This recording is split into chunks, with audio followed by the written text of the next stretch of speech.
नारेबाज़ आहियूं जंहिंमें चइजे त असां पाकिस्तान खे टोड़े ऐं हाणे के नए मुल्क जी तामीर लाइ वञूं पिया ऐं मज़हब जे मामले में दहशतगर्दी में थिए थो तरक़ी पसंद ऐं जंहिंजो बुनियादी मक़सदु इहो आहे त असीं सिंध जे अवाम जा बुनियादी तमामु घणियूं मुश्किलातूं आहिनि ऐं उन मुश्किलात ते इख़्तियार पंहिंजी हाकिमियत पंहिंजो वतन उहो विञाईंदी वञे पई आहिस्ते आहिस्ते धारियुनि जी यलगार आहे परमारियत आहे ऐं पंजाब जी इस्टेब्लिशमेंट जेका आहे उहा सॼे मुल्क ते क़ाबिज़ आहे। सिंध तरक़ी पसंद पार्टी जे सरबराह डॉक्टर कादर मगसी चयो आहे त ارڙهين तरमीम तहत सूबन खे ॾिनल ख़ुदमुख्तियारी नाले मातर आहे।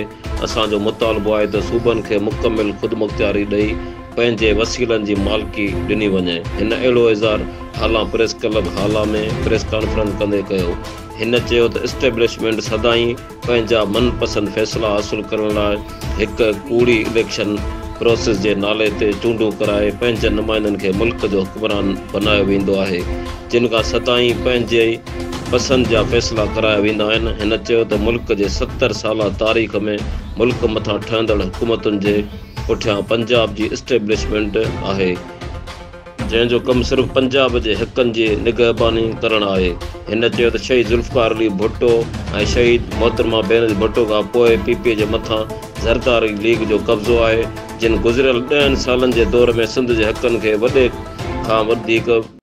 सिंध तरक़ी पसंद पार्टी जे सरबराह डॉक्टर कादर मगसी चयो त सिंध जे क़ौम बेदार थी चुकी आहे ऐं उहा पंहिंजे हक़नि लाइ जाखोड़ करण जी सघ रखे थी मगर अफ़सोस क़ौम परस्त जमायतूं वण काठी तोड़े पंहिंजे मुफ़ादनि करे उन इज्तमाही शऊर खे हिकु हंधि गॾु करण में नाकाम वियूं आहिनि।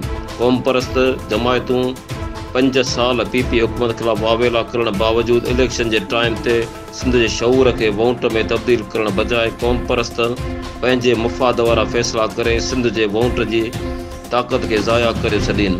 डॉक्टर कादर मगसी चयो जेसीं ताईं सिंधी क़ौम पंहिंजे वोट जे ताक़त पंहिंजे हक़नि लाइ इस्तेमालु न कंदी तेसीं ताईं सिंध जी तक़दीर बदिलाए नथी सघिजे।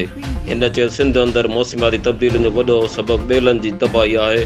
ज़रदारी लीग एग्रो फॉरेस्ट्री जे नाले ते सिंध जे ॿेलनि मथां कब्ज़ो करे समूरा ॿेला अफ़गाननि खे विकिरो करे ॾिना आहिनि जॾहिं त ॿेलनि जी ज़मीन ते पंहिंजा फार्म हाउस क़ाइमु कया विया आहिनि। नुक़सानु पहुचायो आहे। ज़रदारी लीग जा माण्हू सिंध जे वसीलनि खे ॿिन्ही हथनि सां लुटे रहिया आहिनि। वसीलनि सां मालामाल सिंध वासी पीअण जे साफ़ पाणी तोड़े सिहत जी सहूलियतुनि खां वांझायल आहिनि। ग़िज़ा जी खोट सबबु थरी औरतूं कमज़ोर ॿार पैदा कनि थियूं जेके इलाज न थियण सबबु रोज़ानो मरी रहिया। उन मौक़े ते मरकज़ी अॻुवान नुसरत चन्ना होत ख़ान गाॾाई डॉक्टर सूमार मंगरियो डॉक्टर नवाज़ गावठी कुर्बान अरबाब अब्दुल फताह गावठी गुलाम हैदर निज़ामाणी मल्ला रशीदी ऐं ॿिया पार्टी अॻुवान पिणु मौजूदु आहे जॾहिं त STP अॻुवान डॉक्टर कादर मगसी मखदूम महबूब ज़मा पेट्रोलियम सर्विस ते लाला इब्राहिम काका जी चांहि पार्टीअ में पिणु शिरकत कई। अब्दुल वाहिद उमराणी सोच TV न्यूज़ सईदाबाद।